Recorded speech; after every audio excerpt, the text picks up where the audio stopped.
Today's guest is an investor, passionate about entrepreneurship, making impact, and the city of The Hague.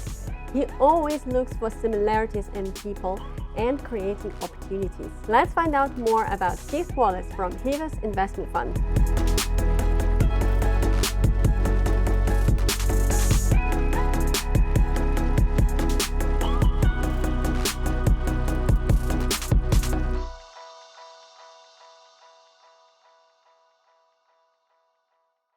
So, hello Keith, welcome. It's good to have you here. Good to be here. Thanks for the invitation. Yes, it's a pleasure. It's a pleasure to talk to you. I have a lot of questions. I've heard a lot about you. I'm really curious to know your story. Where are you from? I'm from the UK, from Scotland to be precise. And the travels have taken me all across the world, but the Netherlands is my home. And it has been, I think, since a year into my journey and coming here. I found something in the Dutch psyche and people that I just like. I love pragmatism. I'm becoming less British by the day. So I would almost say that I almost am Dutch now. So it's very bad to be pretending to be an international citizen these days. Amazing. But what exactly brought you to The Hague? I think it was an accident, to be honest. I was studying in Denmark. I didn't want to go back to university in the UK. And an opportunity came to do an internship here, doing your job, selling The Hague as a location for international business. And that was with Emmy van Halder at the Hague Development Foundation at the time. So I came across and she said, we need to bring in lots more tech companies to this city. So we set up a foundation of all of the tech companies that were here. And we started bringing in some big American companies, some Israeli companies, and I just had an amazing time doing that. Went across to Silicon Valley with the foundation, sold The Hague, brought the mayor of Delft, the wethouder of the city of The Hague, and I just saw that this city was special. There was something about it that made it my home. Was it easy for you to sell The Hague to those companies? I think it is easy to sell The Hague. You could sell it as a suburb of Amsterdam if people don't know any better, because let's face it, it's less than an hour to the city center of Amsterdam. But you can also sell it as a city of history and also a city of modernity. That's the beautiful thing of being in The Hague. It's not one thing or the other. It's many things. It's a world city, it's a UN city, it's a city of expats, it's a city of proud Dutch patriots as well. And combining all of that, you have a really dynamic but historic place to live. Yeah, no, I couldn't agree more with you. That's absolutely true. It's really great to hear this. But so you came here, you started to work as an intern. How did you get into entrepreneurship? Did you start your own company at some point? I did, and that's because the foundation, being a foundation, didn't have very much money at the time. So they said, we aren't allowed to employ you, but if you set up a company, you can send us a bill. How easy was that for you to set up a company here? It was surprisingly easy. I went to the chamber, I registered the company, and then the demands from the Belastingdienst started almost immediately. It's so easy to set up a company in the Netherlands. Good system. The system works. And we were actually based in the Chamber of Commerce building at the time. So that was a very simple walk down the stairs from the Hague Development Foundation to the main desk of the chamber. And I saw how easy that was. And I think for a lot of internationals who come here, finding a job might be quite difficult. But if you've got the gumption to go and just set up your own company and then work with people that want to hire you for what you can do, there's no excuse for saying you can't find something to do in this city. For those that want to set up a company, consult, sell your services, and there is a market for it. Now, that international knowledge aspect is important. And let's face it, The Hague is a place where so many international people live, so many international companies are. It is useful and people will buy it. Yeah, so basically back then it was easy to set up a company and you started doing that. What has changed in terms of the ecosystem in The Hague? How was it if you look a few years back and how it is today? I think that there now is an ecosystem. It's a wonderful word.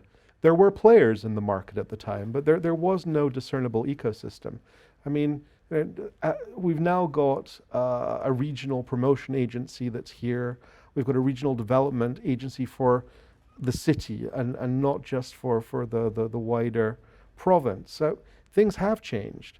You see a lot of events that are taking place. Something like Impact Fest, which I find really important. Every year you've got people coming from around the world and coming to the city and seeing everything the city has. All of the different players that are there, the national players coming in. And yeah, I think Hendrik Halbe was here in one of the earlier interviews today. And he is someone who has inspired me because he likes to set things up, he tries things out. And there are so many of those activities that are going on, not just from Hendrik, but from other people as well. And that's what I find in this city all the time. Right. And how are you involved in the Impact Fest? Is there any, are you involved in any activities there? Well, we will be having the Impact edition of Get in the Ring. So that's something to... What is Get in the Ring for those who don't know it? Get in the Ring is, it used to be called the Olympics for startups, and we've moved away from that because I'm sure there are some legal issues with it. But in effect, it's a place where instead of having exceptionally boring pitching from entrepreneurs, we put two entrepreneurs in a boxing ring with me largely in black tie, and then we get them to pitch against each other. And why is this important? If you put most entrepreneurs in the ring, they talk about their concept for 95% of the time, and they leave out lots of important details. And actually going back to Hendrik, he and I were having a discussion years ago and said, you know, we're really having a problem getting people coming to the Investors Club to come and pitch to the investors because they're not saying what the investor needs to hear. So we used that as a basis to come up with a number of rounds. So there's a small introduction. They tell us a bit about their team. They tell us about their achievements. They tell us about what they really want and also what makes them exceptionally special. And all of those rounds, if you have people battling against each other, it becomes entertainment. Because the best entrepreneurs, I would suggest, are also entertainers. They need to be able to hold the room. They need to be able to inspire people and get people on their side. And if you can't do that, then you probably need to hire someone who can. Absolutely. And you are one of those Get in the Ring masters. Yeah, facilitating the battle. Yeah, I got the title of Global Ringmaster, which means that I travel around to many places in the world with the ring, sometimes with the Get in the Ring teams, sometimes with local Get in the Ring teams. And we have the battles everywhere now. Every continent other than Antarctica has battles. 150 are taking place this year, more than 100 countries that are represented, and it all comes down to one big final. So when the pandemic is over, hopefully we can bring all those people together in reality rather than the editions we have right now, which are a bit more virtual. Amazing. That's really great to hear. And so you see this ecosystem in The Hague. What do you see makes it special? What is so unique about this ecosystem? I think where is our strength? The strength is that it's nascent. If you look at Amsterdam, there's a pecking order. There are very established players. They've been there for a long period of time. In The Hague, things are much newer. There are new players that are able to come in. It's almost like survival of the fittest. If it doesn't work out, you leave, someone else will come in and take your place. And that creates an ecosystem where people are welcome to come in if they've got something to contribute. But when they can't, they move on. And that sounds really upsetting for some people. It sounds a bit harsh. I mean, it sounds like it's a really tough environment, but is it tough or is it, or would you still describe that the Hague ecosystem is more welcoming? It's welcoming, but you need to be able to offer something. If you've got something, if you don't have something to offer, then move on. Now, the Hague will help you, but you need to give something back.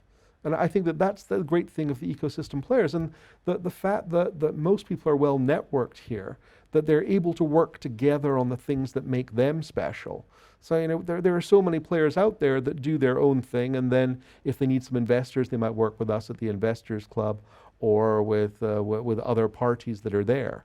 And it really is about helping each other out. And I think that the best people in The Hague are doing that. Yeah, that's great. Great to hear. And you have, so going back a little bit to your career, so you've started to work with that fund, and you now, as far as I know, you're working now for a Hevos investment. This is another fund. This is so the a few years ago, Martijn Blom and myself, we'd set up the Investors Club, working together with Hendrik again. We were consulted with the Hevos Foundation, which is based in the city as well, and they were at that time granting money mostly to entrepreneurs and companies in other places in the world, offices in Africa, in Zim, and in Kenya, across in Indonesia, and in Latin America. And we got into a discussion because one of the people that we'd managed to raise funds for with the Investors Club, he had moved over to Hevos after his company failed. And he said, well, you guys treated me so well when the company went down. It wasn't his fault. You know, there were lots of things. He said, this is the way that we'd really like to see the companies treated in Africa, in other parts of the world, rather than just granting. So couldn't we put our heads together and figure out how we could bring a new way of bringing monies to the global south? So we started and we set up Hevos Impact Investments after a year or two of chatting. And that had two funds. The first one for the Middle East, investing in creative industries. And the second one was the Hevos Food and Lifestyle Fund, which is for investing in food companies in Southern Africa. And there we have some of the biggest NGOs from other European countries also as shareholders. They put up their capital. They wanted to be part of this experiment. So the Deutsche Welthungerhilfe, CESVI, Ayuda in Acción are all part of what we're doing right now. And you know, it was an experiment. We've now got 6 investments in Southern Africa. We had 2 in the Middle East or the Near East. And it's a pleasure to be involved working together with entrepreneurs. And I did it with the Investors Club here in the Netherlands. That's now moved on to working together with amazing entrepreneurs in another part of the world. And you know, the language of the entrepreneur is pretty much the same. The skill set is the same. And you know, what I'm seeing is the passion for getting things done, for building up their company. And that passion also goes across to the impact element, because you know, Hevos Impact Investments, impact is important to us, not just profit, but people and planet. And all of these entrepreneurs are employing a great number of people, and they're treating them well. And that's important. So you know, if you look at what we do, it's not just about investing in those companies that can make a financial return.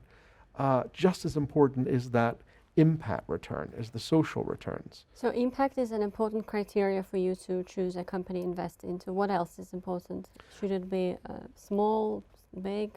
Well, I mean, we do everything from 50,000 euros to $500,000. So it's small investments.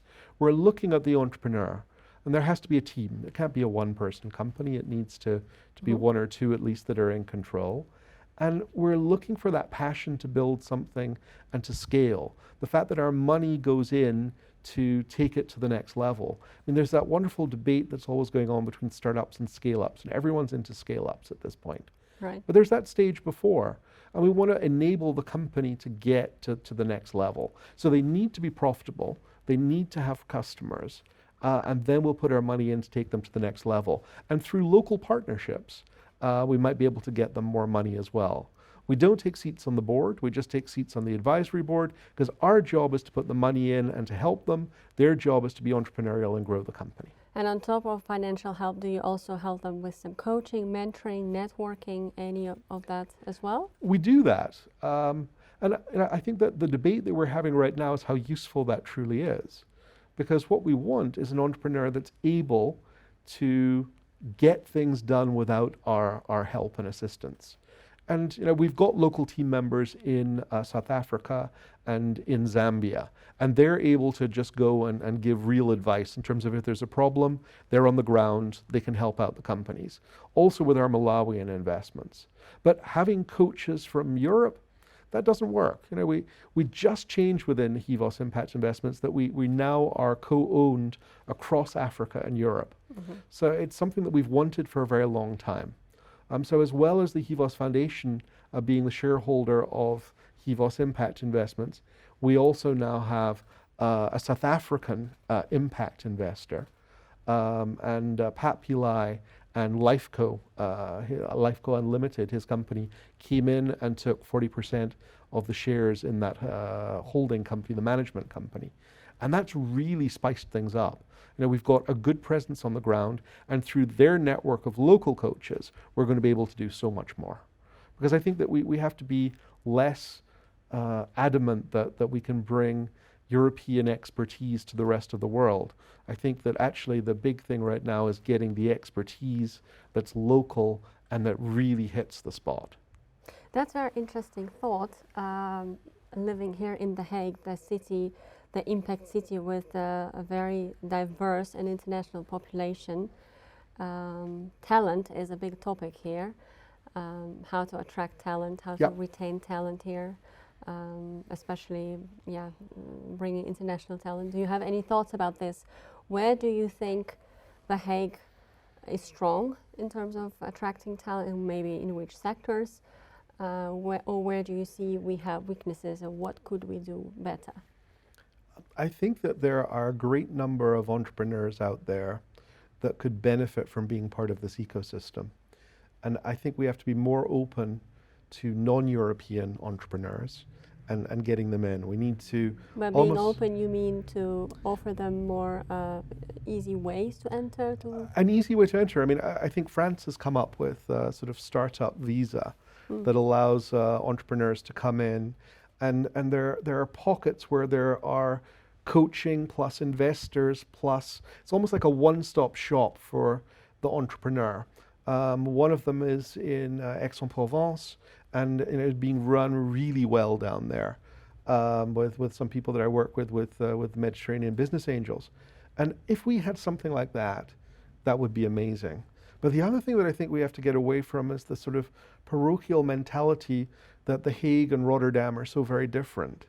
If a company wants to come in here and wants to set up and then decides, actually we're going to set up down in Rotterdam, that The Hague doesn't withdraw all support at that point and say, okay, well, it's now Rotterdam's duty. So I see behind us we have a bottle of Van Cleef. And Van Cleef I love because one, Fleur, who runs it, is amazing. But secondly, they're important for one other reason. They had the first telephone number in The Hague. So if you wanted the king or if you wanted Parliament, you said that's what you wanted to the registry. But they had The Hague #1. And it's important because at that point, Rotterdam and The Hague had one telephone exchange. They weren't two cities. And I think that we have to get back to that. The idea that it is about working together and not seeing the differences between the cities. Because let's face it, we can drive across the entire country in 2 hours. And we have to figure out how we bring these companies in and how we help them. And to be able to hand them off between the different cities and regions to get things done. It doesn't have to be competition. It should be working together. I love The Hague. It is a city that I've lived in, apart from 6 months for my entire time in the Netherlands. But Rotterdam also has a dynamism and something that could offer different kind of companies as well.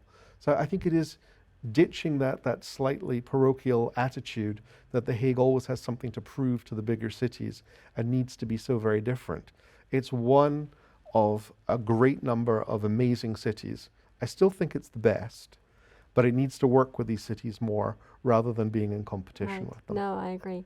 And what about The Hague on a personal level? What do you like most about the city? Or maybe you can give an example of your favorite place in The Hague. Well, I have so many favorite places in the city. Such as? I mean, I think that the cigar lounge at Hotel des Andes is lovely. You're in a room by yourself, you pick up the phone, you call, you can have tea, great place to hide out. But you can also go to the ABN AMRO has been rebuilt into the most amazing modern hotel on the Knoterdijk. And again, that's a space that's just opened in the last year or so. But a good place to have tea, a good place to just enjoy oneself. And the beach is so useful. Just walking around the city, you feel connected. How many places can you walk through the center of the parliamentary buildings and see into the windows where decisions are being made? Or let's face it, as we don't have a government, no decisions are being made right now, but it's still that thing that's open. The Plein is special. The Grote Markt, I think, is the place where you see everyone from all aspects of the city coming together. So, I think that I love the city. I love its history. I love the stories. I love the museums. Going to Van Cleef, I think, is one thing that everyone should do to get a little history lesson from Fleur, but also to taste some of the greatest local produce that's here. And I think that there are so many things that we can, say about the city. And it's wonderful that we can bring in produce from everywhere, and we've got so many international restaurants. But there are so many local things that can also be brought up and brought forward. And that's why I love it. It's stories, it's levels, it's history, and it's my home. It's where my friends are, and it's where I want to be. The latest thing, of course, that really hit me was Brexit. And I was born under a European flag. It meant a lot to me. It meant a lot that I was a citizen of Europe and I belonged here. And when that was taken away from me, that was a really difficult moment. But the day that the representative of the government comes to your home with the residence permit, I feel like I belong a bit again. I can't vote in local elections, I think, or European ones, but hopefully one day I'll be even more integrated than I am now, because it's home, it's where I want to be, and I hope the Dutch state will allow me to stay for a lot longer. I do wish that I could still say I was a European citizen and they couldn't throw me out, but that's not the case. Well, I wish all your dreams come true and you stay in The Hague. It sounds really amazing that you're so passionate about the city. I can feel it that your heart really belongs to the city, so that's really great to hear. And maybe one last question about The Hague. What do you wish for The Hague in the future? How do you envision this city?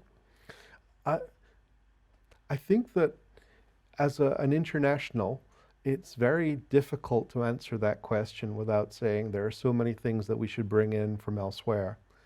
I think it's about having a dialogue between all the citizens of the city to see what they want to have.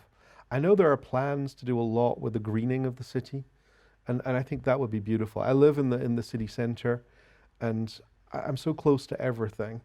But what I see are lots of scooters arriving everywhere and plant pots being taken away because of it. So I'd like The Hague to hang on to some part of its beauty and bring in more greenery, more flowers, make it livable for the citizens in the city center. I know our local government would love to bring in more people from outside and fill it up with huge numbers of tourists. But I think one of the most beautiful things of this city is that it's not Amsterdam. You don't hear English from every second person. There's something Dutch and special, and it is gezellig in every way.